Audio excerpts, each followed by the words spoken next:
Hello everyone, সবাইকে আবারও স্বাগতম আর একটা ভিডিওতে। আশা করি সবাই ভালো আছেন। টকশই চ্যানেলে আমরা বিগত আরও কিছু ভিডিও দেখিয়েছি গ্যাস স্টোভের। আজকে আমরা আরেকটি ভিডিওতে গ্যাস স্টোভের বিষয়ে কিছু কথা বলবো। সেটি হয়তো আপনাদের এই ধরনের ভিডিও পাওয়ার জন্য হয়তো অনেকে আশায় রয়েছেন এই ধরনের ভিডিওটি আসলে পাবেন। তো অনেকের কমেন্ট থাকতে পারে যে আসলে গ্যাস স্টোভ কীভাবে ব্যবহার করলে ভালো থাকে বেশি দিন, বা কোন গ্যাস স্টোভ ব্যবহার করতে পারেন, এই ধরনের আনুষঙ্গিক কিছু আমাদের চ্যানেলে কমেন্ট করতে পারেন। তো আমরা সেগুলো উত্তর দেওয়ার চেষ্টা করব।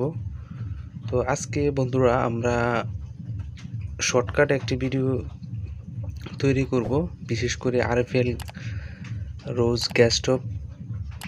তো আজকের এই ভিডিওর যে টিউটোরিয়ালটি, সেটির টাইটেল ডিসক্রিপশানে সেটি পেয়েছেন যে যত্নেই রত্ন মিলে, যে কোনো জিনিসের ক্ষেত্রে, সেটি আমরা অনেকেই জানি। তো সেক্ষেত্রে আজকে আমি বলবো যে আমার ক্ষেত্রে এই আরএফএল রোজ ডাবল গ্যাস স্টোভের ক্ষেত্রে তেমনই হয়েছে যে আমি এই গ্যাস স্টোভটি বিগত 2 বছর হইল যেটি নিয়েছিলাম, প্রায় 2 বছরের মতো। তো সেটি নেওয়ার পরে আমি যতটুক সম্ভব রান্নাবান্নার পরে সেটি কিন্তু আমরা আসলে পরিষ্কার যতটুকু সম্ভব রেখেছি। আরএফএল গ্যাস স্টোভ যেমন ভালো, আপনারা বুঝতে পারবেন অনেকেই ব্যবহার করেন, যে সেটির যে মানসম্মত জিনিসগুলো রান্নাবান্নার ক্ষেত্রে আমরা তেমনই ভালো পাই। আর জিনিসের ক্ষেত্রে সেটি বেশি দিন টিকসইয়ের মতো একটি জিনিস আরএফএল গ্যাস স্টোভটি। সেটি আমি আমার এই আরএফএল গ্যাস স্টোভটি কেনার পরে সেটি যেহেতু আজকে প্রায় 2 বছরের মতো সেটি হয়ে গেছে, তারপরে সেটি একদম নিউ আমার কাছে লাগতেছে। তো হঠাৎ করে আমি সেটি চিন্তা ভাবনা করলাম যে আপনাদেরকে সেটি দেখানোর, যে আসলে যত্নে রত্ন মিলে ব্যবহারটি আসলে কীভাবে করলে সেটি হয়, যত্ন আপনি রাখতে পারেন। তো এক হলো জিনিসের মানসম্মত জিনিস, আরেক হলো আপনার জিনিসটি যত্নে রাখা। সেক্ষেত্রে অবশ্যই বেশি দিন টেকসই আপনার জিনিস থাকবে, এবং সেটি অবশ্যই পরিষ্কার পরিচ্ছন্ন যখন রাখার চেষ্টা করবেন, আর গুণগত মানসম্পন্ন জিনিস যখন হবে সেটি আসলেই বেশি দিন টেকসই হবে। সেটি আমি আরএফএল রোজ ডাবল গ্যাস স্টোভের ক্ষেত্রে কথা বলছিলাম। তো আপনাদের মতামত আপনারা কমেন্ট করতে পারেন। তো আমি আমার এই গ্যাস স্টোভটি যেহেতু 2 বছর হয়েছে, আমি সেটি এখনও অক্ষত দেখতে পাচ্ছেন। মোটামুটি আমি চেষ্টা করেছি সেটি যত্নে রাখার জন্য, আর আমি সেটির ভিতরে দেখানোর চেষ্টা করি। আর এই গ্যাস স্টোভটি কিন্তু আমার কয়েকটি ভিডিও পার্টে দেওয়া হয়েছে, সেটির কীভাবে নিয়ম, কীভাবে অন করবেন, কীভাবে ফ্লাগ লাগাতে হবে, কোথায় কী করতে হবে, সবগুলো পার্ট কিন্তু আমাদের এই চ্যানেলে দেওয়া হয়েছে। যদিও আপনাদের মতামত থাকে গ্যাস স্টোভের ক্ষেত্রে কীভাবে ব্যবহার করতে হবে, আপনার গ্যাসের মুখ কীভাবে লাগাতে হবে, এই ধরনের বিষয়গুলো কিন্তু আমাদের চ্যানেলে দেওয়া হয়েছে, আপনারা সেটি বুঝতে পারেন। এখানে কিন্তু গ্যাস লাইনের বোতলটি দেখতে পাচ্ছেন, সেটি এখন অন নেই, সেটি অফ দেখতে পাচ্ছেন। সেটি যখন আমি ঘুরিয়ে নিচে দিব তখন কিন্তু সেটি গ্যাস স্টোভ অন হয়ে গেছে। এখন গ্যাস এখানে আসবে। আমি এখানে যখন স্টার্ট দিব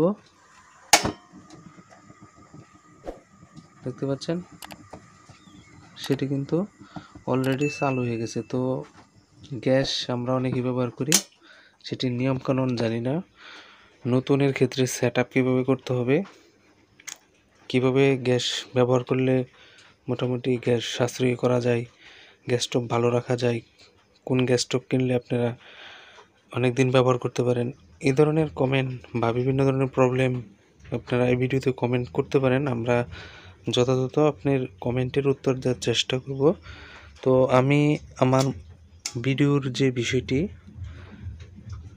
বারবার বলার চেষ্টা করতেছি, আসলে একটা জিনিস যখন যত্নে রাখা হয় তখন কিন্তু সেটি আসলেই ভালো থাকে। এটি আমি বলার চেষ্টা করেছি। আসলে আপনার প্রত্যেকটা জিনিস যখন গুণগত মানসম্পন্ন হবে, সেটি যখন যত্ন নেবেন অনেক দিন ব্যবহার নিশ্চিত করতে পারবেন। তো এই গ্যাস স্টোভটি যেহেতু প্রায় 2 বছরের মতো হয়ে গেছে, এরপরও আমার কাছে নতুন সেটি লাগতেছে। আর একটি বিষয় আমি ফলো করেছিলাম, এটির ভিতরে আপনারা দেখেন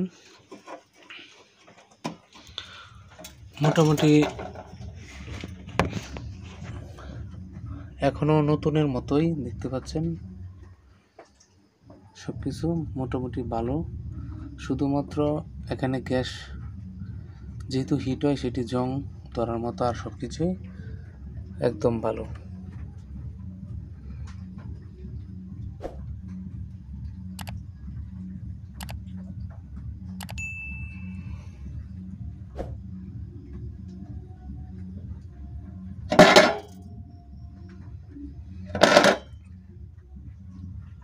তো বন্ধুরা, দেখতে পেলেন যে আসলে জিনিসগুলো যখন গুণগত মান সম্পন্ন হয় আর সেটি যখন যত্নে রাখা হয় তখন কিন্তু আসলে সেটি ভালো থাকে।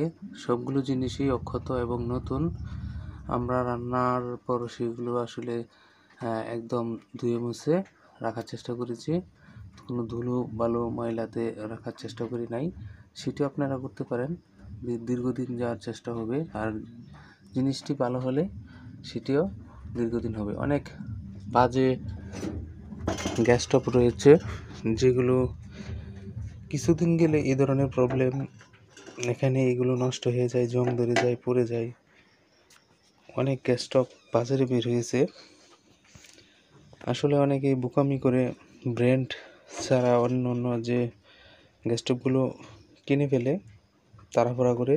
তাদেরকে বলবো যে আসলে গুণগত মানসম্পন্ন যে গ্যাস স্টোভগুলো রয়েছে সেগুলো জেনে বুঝে আপনারা ক্রয় করবেন এবং সেটির যত্ন নেবেন। আর বিশেষ করে যখন ব্র্যান্ডের কোনো কিছু নেবেন সেটি আসল নকল সেটিও দেখার চেষ্টা করবেন। আর সেটি যখন আপনি নেবেন, দেখার পর সেটি ক্রয় করার পর সেটি অবশ্যই যত্ন নিতে হবে। আর যত্ন রত্ন মিলে সেটি কিন্তু আমি আসলে ভিডিওতে বলার চেষ্টা করেছি। বন্ধুরা, আমরা ভিডিও শেষ করে দিব। ভিডিওটি ছোট্ট হলেও আসলে বড় হয়ে গেছে, বেশি কথা বলে ফেলেছি। আর গ্যাস স্টোভের ক্ষেত্রে নানান ধরনের যে প্রবলেমগুলো হয়ে থাকে, হঠাৎ সুইচ চলতেছে না, জং, সেটি আটসাট হয়ে যায় এবং সেটি যে আমরা গ্যাস বোতল থেকে গ্যাস কিন্তু এখানে আসে, কিন্তু এখানে কোনো সুইচ দিলে সেটি কাজ করে না। এই ধরনের প্রবলেম, অনেক ধরনের প্রবলেমগুলো আপনারা আমাদের এই ভিডিওতে কমেন্ট করলে আমরা সেগুলো পরবর্তীতে স্টেপ বাই স্টেপ দেখানোর চেষ্টা করব, কমেন্টের উত্তর দেওয়ার চেষ্টা করব। আপনারা আমাদের ভিডিওগুলো ফলো করবেন। আর আমরা একটি কথা বলবো, আমাদের চ্যানেলে যদি আপনি নতুন হয়ে থাকেন অবশ্যই চ্যানেলটি সাবস্ক্রাইব করবেন। আর ভিডিওটি ভালো লাগলে লাইক এবং শেয়ার করবেন। বন্ধুরা, আমরা আজকে ভিডিও শেষ করব, পরবর্তীতে অন্য কোনো নতুন ভিডিও নিয়ে হাজির হব। ততক্ষণ সবাই সুস্থ থাকবেন, ভালো থাকবেন। ধন্যবাদ সবাইকে।